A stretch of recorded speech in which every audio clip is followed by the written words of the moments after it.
Oi pessoal, tudo bom com vocês? Vamos dar continuidade hoje à leitura de Quincas Borba, do Machado de Assis. Eu tô lendo aqui nessa edição, né, da Nova Fronteira, daquele box bem bonito que eu mostrei pra vocês no meu vídeo de unboxing do mês passado.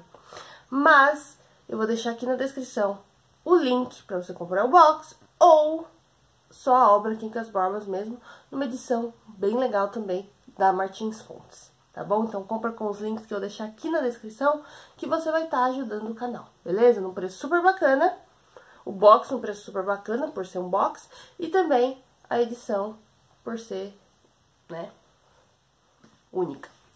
Então vamos lá, vou pedir meu like, vou pedir que você se inscreva no canal, se ainda não for inscrito, que você deixe o meu, né, joinha, que é muito importante, e também, eu vou falar 2 vezes, né, até 3, deixa meu like, por favor, compartilha bastante com seus amigos e também, pessoal, ativa as notificações pro YouTube te avisar sempre que tiver vídeo novo, tá bom? Vamos lá, então, hoje a gente vai ler do capítulo 51 até o capítulo 68, tá? Lembra que eu deixei nas minhas redes sociais o cronograma, a imagenzinha com o cronograma, e também aqui na descrição vocês vão ter o cronograma em números romanos, mas eu vou estar sempre lembrando vocês aí quais são os capítulos, tá bom? Então é do capítulo 51 até o capítulo 68, beleza? Vamos lá então, aqui nessa minha edição é da página 270 até a página 285, então são 15 páginas. Tá bom? Então vamos lá. Banhado, barbeado, meio vestido, Palha lia os jornais, à espera do almoço, quando viu entrar a mulher no gabinete, um tanto pálida. Estás pior? Sofia respondeu com um gesto dos lábios, que tanto negava como afirmava. Palha acreditou que, pelo dia adiante, passaria o incômodo, a agitação da véspera, o jantar tarde. E depois pediu que lhe deixasse acabar de ler um artigo relativo a certo negócio da praça. Era uma briga entre 2 comerciantes a propósito de uns saques. Na véspera escreveram um deles, e hoje vinha a resposta do outro.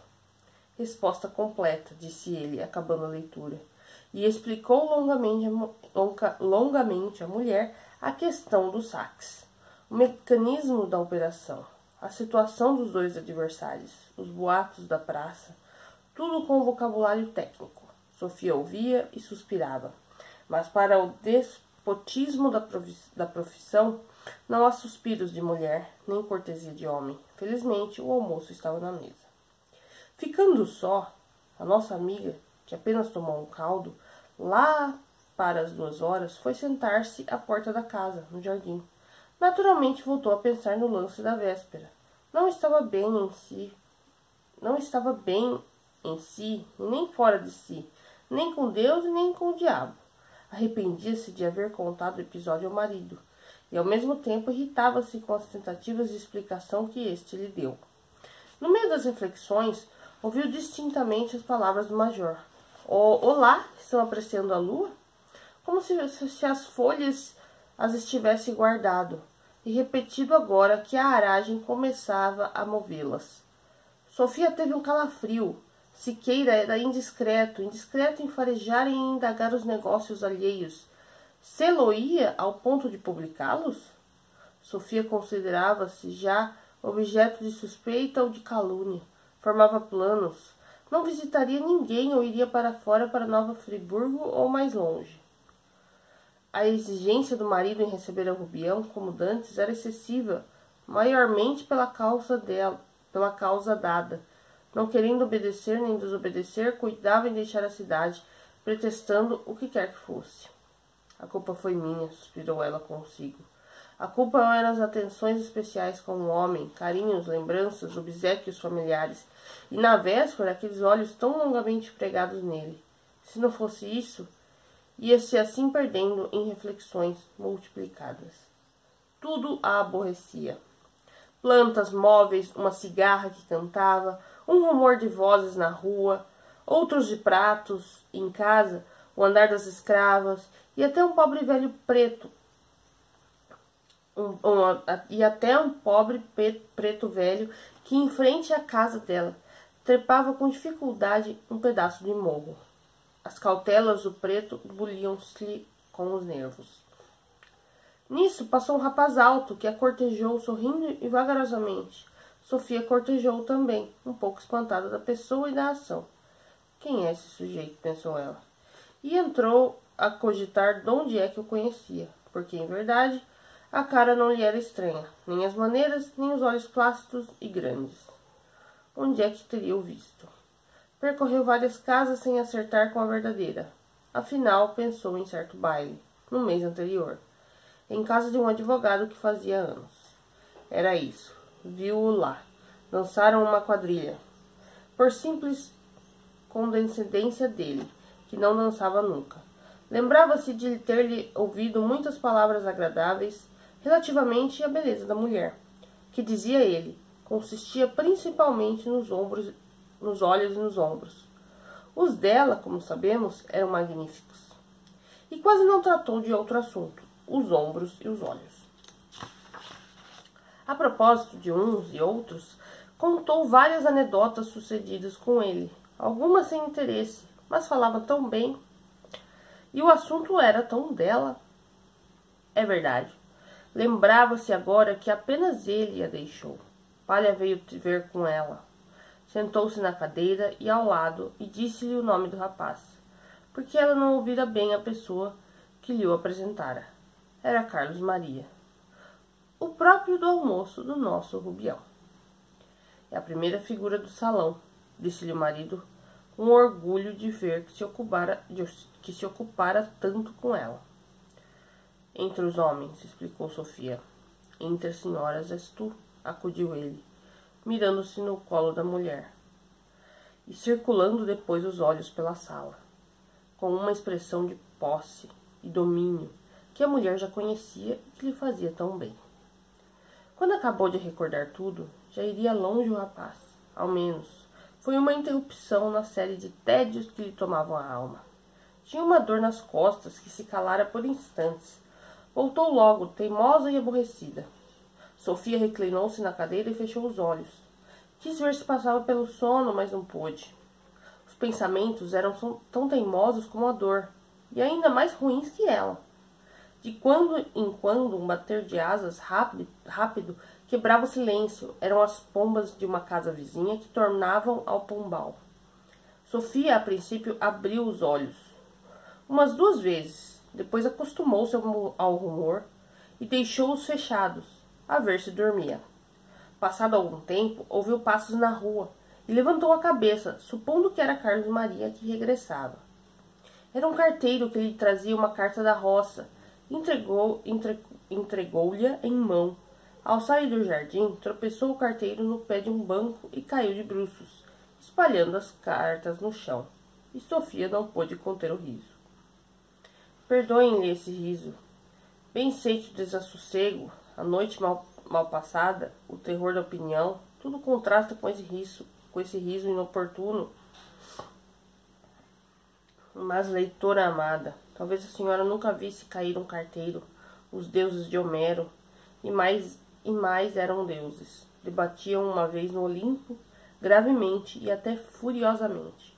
A orgulhosa Juno, ciosa dos colóquios de Tétis e Júpiter em favor de Aquiles, interrompe o filho de Saturno. Júpiter troveja e ameaça, a esposa treme de cólera, os outros gemem e suspiram, mas quando Vulcano pega da urna de néctar e vai cocheando a servir a todos, rompe no Olimpo uma enorme gargalhada inextinguível. E por quê? Senhora minha, com certeza nunca viu cair um carteiro. Às vezes nem é preciso que ele caia, outras vezes nem é sequer preciso que exista. Basta imaginá-lo ou recordá-lo. A sombra da sombra de uma lembrança grotesca projeta-se no meio da paixão mais aborrecível, e o sorriso vem às vezes à tona da cara, leve que seja, um nada. Deixemo-la rir e ler a sua carta da roça. 15 dias depois, estando Rubião em casa, apareceu-lhe o marido de Sofia. Vinha perguntar-lhe o que era feito dele, onde se tinha metido que não aparecia. Estivera doente ou já não cuidava dos pobres? Rubião mastigava as palavras, sem acabar de compor uma frase única. E no meio disto, Palha viu que havia na sala um homem mirando os quadros, e abafou a voz. Desculpe, não vi que estava com visitas, disse ele. Desculpar o quê? É um amigo, como o senhor, doutor. Aqui está o meu amigo Cristiano de Almeida e Palha. Creio que já lhe falei dele. Este é meu amigo doutor Camacho, João de Souza Camacho. Camacho fez um sinal de cabeça. Disse uma ou duas frases e quis sair, mas Rubião acudiu que não. Não, senhor, ficasse. Eram ambos amigos, e depois a lua não tardava a iluminar a bela enseada de Botafogo. A lua. Outra vez a lua. E essa frase, creio que já lhe falei dele. Atordoavam de tal jeito o recém-chegado que não lhe foi possível proferir uma palavra durante algum tempo. Bom, é acrescentar que o dono da casa também não sabia o que dissesse. Estavam os três sentados, Rubião no canapé, Palha e Camacho em cadeiras de frente um do outro. Camacho, que conservara a bengala no chão, pô-la verticalmente nos joelhos, batendo no nariz e olhando para o teto. Fora rumor de carros, tropel de cavalos e algumas vozes. Eram 7h30 da noite, ou mais, perto de 8. O silêncio foi mais longo do que era lícito na ocasião. Nem Rubião e nem Palha davam por ele. Camacho é que, aborrecido, foi à janela e explicou dali para os dois. Lá vem o luar entrando. Rubião fez um gesto, Palha outro. Mas quão diferentes Rubião era para transportar-se à janela. Palha ia agarrando pela gola. Cedia menos à divulgação possível da aventura do que à lembrança da violência com que ele pegara nas mãos da mulher, para atraí-la a si. Um e outro contiveram-se e logo depois Rubião, cruzando a perna esquerda sobre a direita, voltou-se para o Palha e perguntou-lhe: sabe que vou deixá-los? Tudo esperava o outro, menos isso. Daí o espanto em que se dissolveu a cólera. Daí também uma sombrinha de pesar, que é o que o leitor menos espera. Deixá-los? Naturalmente ia-se embora do Rio de Janeiro. Era o castigo que a si mesmo impunha pela ação ruim que praticara em Santa Teresa. E logo, vexara-se, arrependera-se. Não tinha cara de aparecer a esposa do amigo. Tal foi a primeira conclusão do Palha, mas vieram outras hipóteses. Por exemplo, a paixão podia persistir e a saída dele era um modo de afastar-se da pessoa amada. Também podia acontecer que entrasse aí algum plano de casamento. A última hipótese trouxe à fisionomia do Palha um elemento novo, que não sei como chame. Desapontamento? Já o elegante Carré não achava outro termo para tais sensações, e nem por ser inglês o desprezava. Vá, desapontamento, misturem-lhe o pesar da separação. Não esqueçam a cólera que o primeiro trovejou surdamente, e não faltará quem ache que a alma desse homem é uma colcha de retalhos. Pode ser. Moralmente, as colchas inteiriças são tão raras. O principal é que as cores se não desmintam umas às outras, quando não possam obedecer à simetria e à regularidade. Era o caso do nosso homem. Tinha o aspecto baralhado à primeira vista, mas atentando bem, por mais opostos que fossem os matices, lá se achava a unidade moral da pessoa. Mas por que é que Rubião ia deixá-los? Que razão? Que negócio? No dia seguinte, ao do caso de Santa Teresa, acordou opresso. Almoçou mal, não cuidou de nada, calçou as chinelas africanas sem interesse, não mirou as alfaias belas ou simplesmente ricas, que lhe enchiam a casa. Não pôde suportar as carícias do cão mais de 2 minutos, tão depressa o recebeu na sala como o mandou embora. Ele é que enganou os criados e tornou à sala, mas tal foi o tabefe que recebeu na orelha que não repetiu os afagos. Estirou-se no chão com os olhos do amigo. Rubião estava arrependido, irritado, envergonhado. No capítulo 10 desse livro ficou escrito que os remorsos deste homem eram fáceis, mas de pouca dura. Faltou explicar a natureza das ações que os podiam fazer curtos ou compridos. Lá tratava-se daquela carta escrita pelo finado Quincas Borba, tão expressiva do estado mental do autor, e que ele ocultou do médico, podendo ser útil à ciência ou à justiça. Se entrega a carta, não teria remorsos, nem talvez legado, o pequeno legado que então esperava do enfermo. No caso presente, era uma tentativa de adultério, certo que ele suspirava há muito tempo, e tinha ímpeto interiores. Mas foi só a animação indiscreta da moça e a própria hesitação do momento que o levou a fazer a declaração repelida. Passados os vapores da noite, não era só vexame que sentia, mas também remorsos. A moral é uma, os pecados são diferentes. Saltemos por cima de tudo o que ele sentiu e pensou durante os primeiros dias. Chegou a esperar alguma coisa no domingo, um bilhete como o do anterior, com morangos ou sem eles. E na segunda-feira estava determinado a ir a Minas passar uns 2 meses. Tinha necessidade de restaurar a alma dos ventos, aos ventos de Barbacena. Não contava com o Dr. Camacho. Deixar-nos? Perguntou finalmente o Palha. Creio que sim, vou a Minas. Camacho, voltando da janela, sentou-se na cadeira em que estivera antes. Que Minas? Disse ele. Deixe-se de Minas por hora. Lá irá quando for preciso, e não se demorará muito que o seja. Palha não ficou menos admirado das palavras deste que das do outro. Donde surgira semelhante homem com ar de dominar o Rubião? Olhou para ele. Era pessoa de estatura média, rosto estreito, pouca barba, queixo comprido, orelhas de pavilhão longo e aberto. Foi tudo o que se pôde observar rapidamente. Viu também que a roupa era fina, sem luxo, e que os pés não estavam mal calçados. Não examinou os olhos, nem o sorriso, nem as maneiras. Não chegou a reparar no princípio de calva, nem nas mãos magras e cabeludas. Camacho era homem político, formado em Direito em 1844 pela Faculdade do Recife. Voltara para a província natal, onde começou a advogar, mas a advocacia era um pretexto. Já na academia, escrevera um jornal político, sem partido definido, mas com muitas ideias colhidas aqui e ali, e expostas em estilo meio magro e meio inchado. Pessoa que recolheu esses primeiros frutos de Camacho fez um índice dos seus princípios e aspirações. Ordem pela liberdade, liberdade pela ordem. A autoridade não pode abusar da lei, nem esbofetear-se a si própria. A vida dos princípios é a necessidade moral das nações novas como das nações velhas. Dai-me boa política, dai-vos-ei boas finanças, Barão Luís. Mergulhemos no Jordão constitucional. Daí, passagem aos valentes, homens do poder. Eles serão os vossos sustentáculos, etc, etc.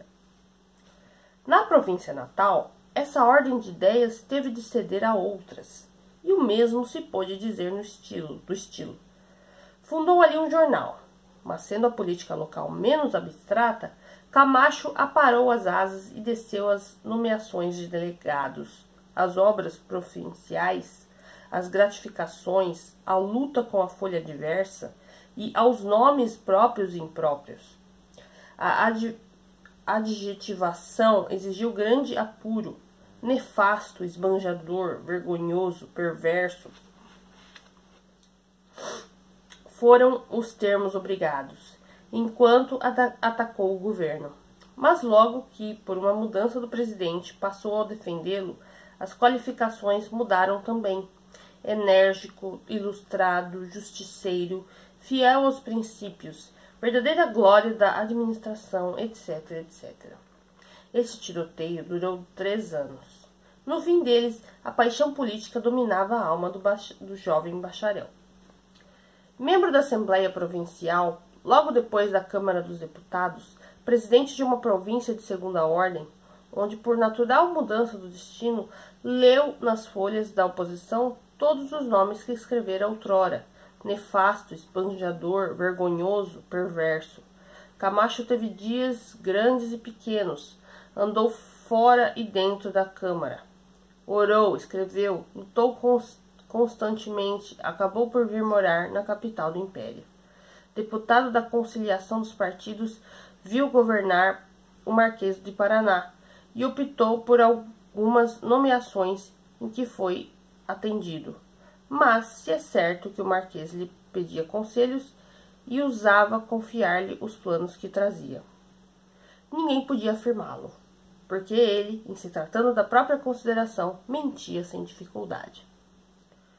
O que se pode crer é que queria ser ministro e trabalhou por obtê-lo. Agregou-se a vários grupos, segundo lhe parecia acertado, e na Câmara discorria largamente sobre matérias de administração, acumulava algarismos, artigos de legislação, pedaços de relatório, trechos de autores franceses, embora mal traduzidos. Mas, entre a espiga e a mão, está o muro de que fala o poeta. E por mais que o nosso homem estendesse a mão do seu desejo para colhê-la, a espiga lá ficava, do lado oposto, donde a arrancavam com outras mãos, mais ou menos sôfregas, ou até descuidadas. Há solteirões na política. Camacho ia entrando nessa categoria melancólica, em que todos os sonhos nupciais se evaporam com o tempo, mas não tinha superioridade de abandoná-la. Ninguém que organizasse um gabinete se atrevia, ainda que o desejasse, a dar-lhe uma pasta. Camacho ia se sentindo cair para simular influência, tratava familiarmente os poderosos do dia, contava em voz alta as visitas aos ministros e às outras dignidades do Estado. Não lhe faltava o que comer. A família era pequena, mulher, uma filha, que ia nos 18 anos, um afilhado de 9, e para isso dava a advocacia. Mas trazia a política no sangue, não lia, não cuidava em outra coisa. De literatura, ciências naturais, história, filosofia, artes, não se preocupava absolutamente nada. Também não conhecia grandes coisas de direito, guardava algum do que lhe dera a academia, mas a legislação posterior e práticas forenses. E por isso ia arrozoando e ganhando. Dias antes, indo passar a noite em casa de um conselheiro, viu ali Rubião. Falava-se da chamada dos conservadores ao poder e da dissolução da Câmara. Rubião assistira à reunião em que o Ministério Itaboraí pediu os orçamentos. Tremia ainda ao contar as suas impressões, descrevia a Câmara, tribunas, galerias cheias que não cabia um alfinete, o discurso de José Bonifácio, a moção, a votação. Toda essa narrativa nascia de uma alma simples, era claro. A desordem dos gestos. O calor da palavra tinha a eloquência da sinceridade, e Camacho escutava-o atento. Teve modo de o levar a um carro da janela e fazer-lhe considerações graves sobre a situação. Rubião opinava de cabeça, ou por palavras soltas ou aprobatórias. Os conservadores não se demoram no poder, disse-lhe finalmente Camacho. Não? Não, eles não querem a guerra e têm de cair por força. Veja como andei bem no programa da Folha. Que Folha? Conversaremos depois. No dia seguinte, almoçaram no Hotel de la Bourse, a convite de Camacho. Ele se referiu um outro que fundara, meses antes, uma folha com o único programa de continuar a guerra a todo o transe. Andava muito acesa a dissensão entre liberais. Pareceu-lhe que o melhor modo de servir ao próprio partido era dar-lhe um terreno neutro e nacional. E isto agora serve-nos, concluiu ele, porque o governo inclina-se à paz. Já amanhã sai um artigo meu. Furibundo. Rubião ouvia tudo, quase sem tirar os olhos do outro, comendo rapidamente, nos intervalos em que o próprio Camacho inclinava a cabeça ao prato. Folgava-se de ver-se confidente político. E para dizer tudo, a ideia de entrar em luta para colher alguma coisa depois, um lugar na Câmara, por exemplo, espanejou as asas de ouro no cérebro do nosso amigo. Camacho não lhe disse mais nada. Procurou-o no dia seguinte e não o achou. Agora, pouco depois de entrar, vinha o Palha interrompê-los. Sim, mas eu preciso ir a Minas, teimou Rubião. Para quê? Perguntou Camacho. Palha fez-se igual pergunta. Para que iria a Minas, salvo se era negócio de tão pouco tempo, ou já estava aborrecido da corte? Não, aborrecido não estou. Ao contrário. Ao contrário, gostava muito dela. Mas a terra natal, por menos bonita que seja, um lugarejo, dá saudades a gente. Ainda mais quando a pessoa veio de lá homem. Queria ver Barbacena. Barbacena era a primeira terra do mundo. Durante alguns minutos, Rubião pôde subtrair-se à ação dos outros. Tinha a terra natal em si mesmo. Ambições, vaidades da rua, prazeres efêmeros. Tudo cedia ao mineiro saudoso da província. Se a alma dele foi alguma vez dissimulada e escutou a voz do interesse, agora era a simples alma de um homem arrependido do gozo e mal acomodado da própria riqueza. Palha e Camacho olharam um para o outro. Oh, esse olhar foi como um bilhete de visita trocado entre as duas consciências. Nenhuma disse o seu segredo, mas viram os nomes no cartão e cumprimentaram-se. Sim, era preciso impedir que Rubião saísse. Minas podia retê-lo. Concordaram que lá fosse, mas depois, alguns meses depois, e talvez o Palha fosse também. Nunca vi a Minas. Seria excelente ocasião. O senhor? Perguntou Rubião. Sim, eu. Há muito tempo que desejo ir a Minas e a São Paulo. Olhe, há mais de um ano que estivemos vai e não vai. Sofia companheira para essas viagens. Lembra-se quando nos encontramos no trem da Estrada de Ferro? Vínhamos de Vassouras, mas esse projeto de Minas nunca nos deixou. Iremos os três. Rubião agarrou-se às eleições próximas, mas aqui interveio Camacho, afirmando que não era preciso que a serpente devia ser esmagada cá mesmo na capital. Não faltaria tempo depois para ir matar saudades e receber a recompensa. Rubião agitou-se no canapé. A recompensa era, com certeza, o diploma de deputado.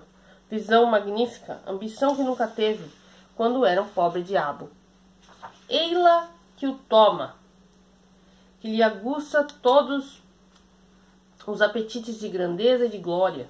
Entretanto, ainda insistiu que por poucos dias de viagem, e, para ser exato, devo jurar que o fez sem desejo de que lhe aceitassem a proposta.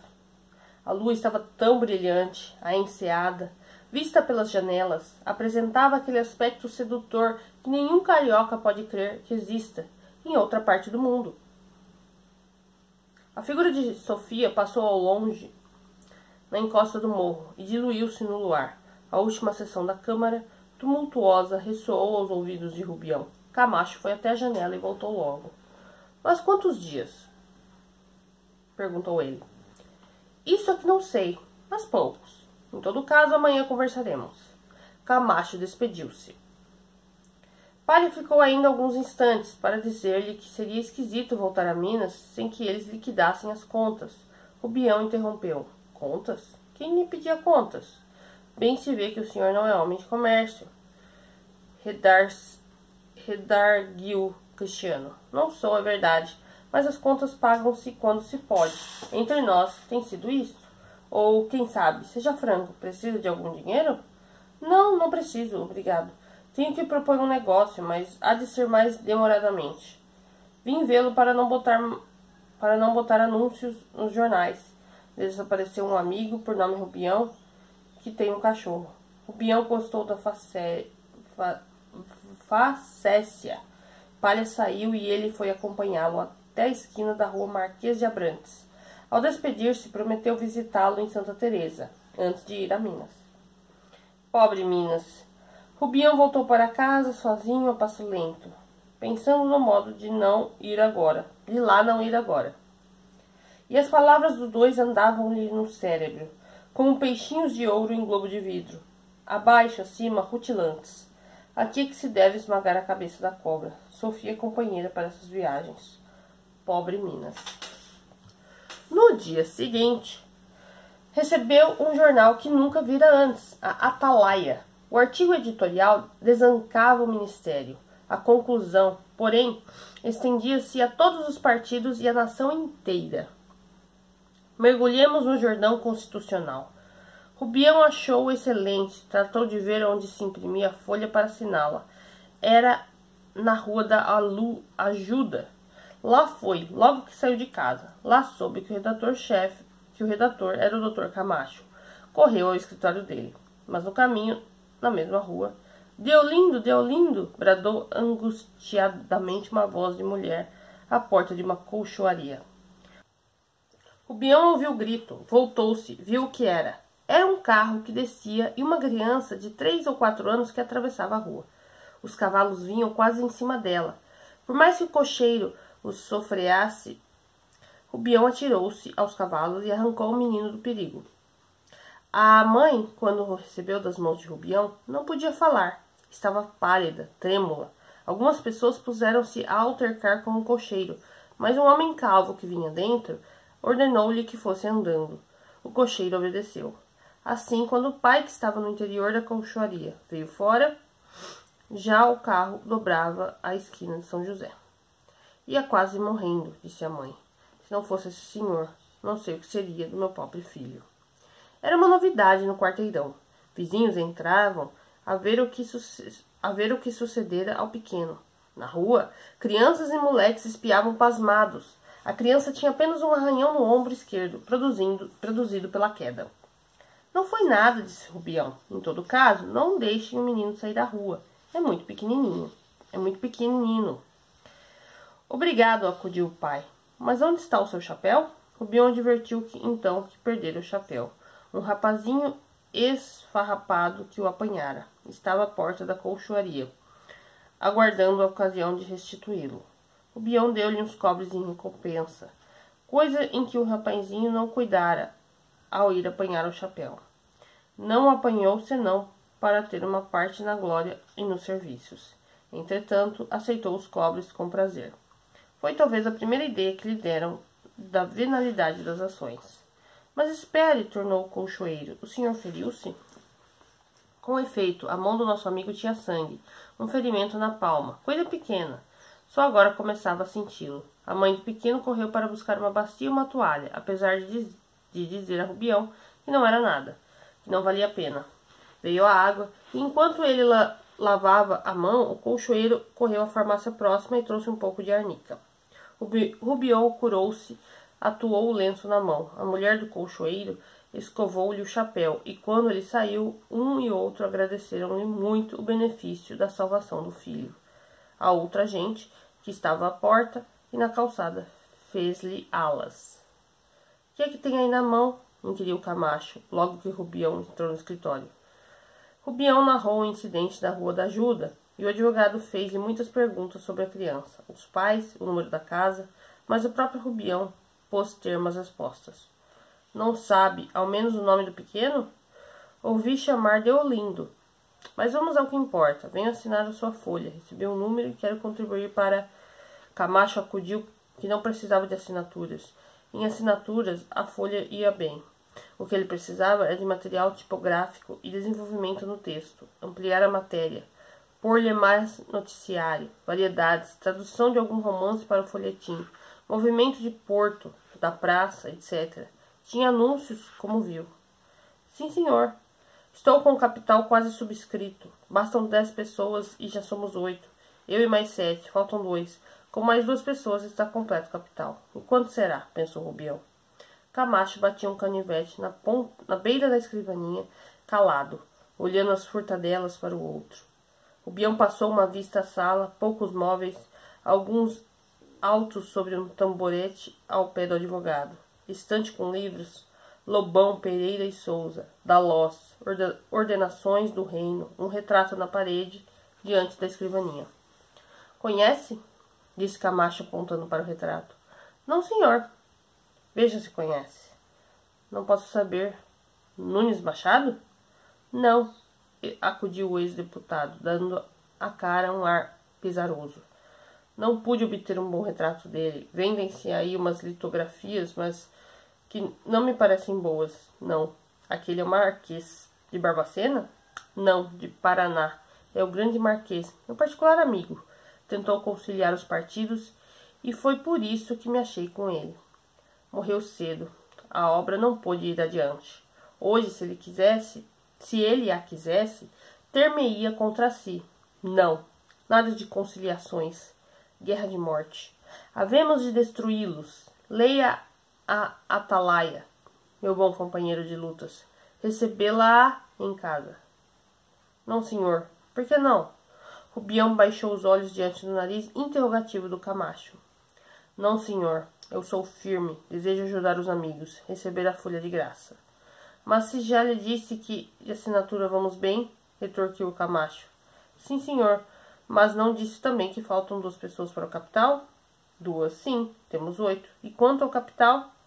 O capital é de 50 contos, 5 por pessoas. Pois entro com 5. Camacho agradeceu-lhe em nome das ideias. Tinha intenção de convidá-lo para entrar com eles. Era um direito adquirido pela convicção, pela fidelidade, pelo amor aos negócios públicos do seu recente amigo.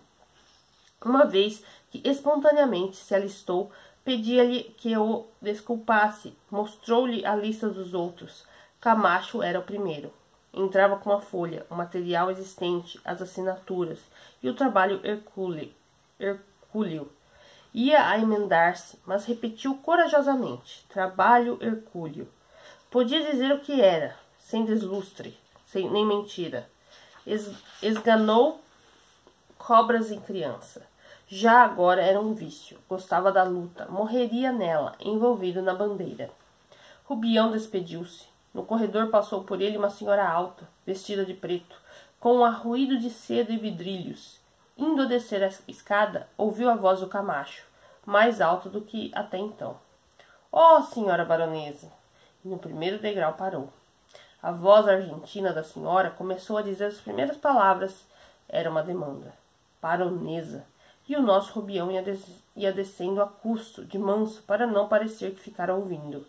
O ar metia-lhe pelo nariz acima um aroma fino e raro, coisa de tontear, o aroma deixado por ela. Baronesa. Chegou à porta da rua, viu parado um cupê, o lacaio em pé na calçada, o cocheiro na almofada olhando fardados ambos. Que novidade podia haver em tudo aquilo? Nenhuma. Uma senhora titular, cheirosa e rica, talvez demandista para matar o tédio. Mas o caso particular é que ele, Rubião, sem saber porquê, e apesar do seu próprio luxo, sentia-se o mesmo antigo professor de Barbacena. Na rua encontrou Sofia com uma senhora idosa e outra moça. Não teve olhos para ver bem as feições destas. Todo ele foi pouco para Sofia. Falaram-se acanhadamente 2 minutos apenas e seguiram o seu caminho. Rubião parou adiante e olhou para trás, mas as 3 senhoras iam andando sem voltar a cabeça. E depois do jantar consigo. Irei lá hoje? Reflexionou muito sem adiantar nada. Ora que sim, ora que não. Achara-lhe um modo esquisito, mas lembrava-se que sorriu. Pouco, mas sorriu. Pôs o caso à sorte. Se o primeiro carro que passasse viesse da direita, iria, e se viesse da esquerda, não. E deixou-se estar na sala, no puff central, olhando. Veio logo um tilburi da esquerda. Estava dito, não ia a Santa Teresa. Mas aqui a consciência reagiu. Queria os próprios termos da proposta, um carro. Tilburi não era carro. Devia ser o que vulgarmente se chama carro, uma caleça inteira ou meia, ou ainda uma vitória. Daí a pouco vieram chegando da direita muitas caleças, que voltavam de um enterro. E foi. Então aqui terminamos então o capítulo 68, tá? Na página 285. Bom, é isso, gente. Vocês viram aí então que entrou mais personagens aí, né, na história do Quincas, o Dr. Camacho. Vamos ver o que vai se dar aí. Será que o Quincas vai entrar pra política, gente? Será? Vamos ver o que vai acontecer com ele? Então, amanhã eu volto, tá bom? Eu espero que vocês estejam gostando da leitura. E deixa aqui nos comentários pra eu saber o que vocês estão achando e se você já leu, o que você acha dessa obra Quincas Borba. Tá bom? Um beijo, pessoal, e até amanhã. Tchau, tchau!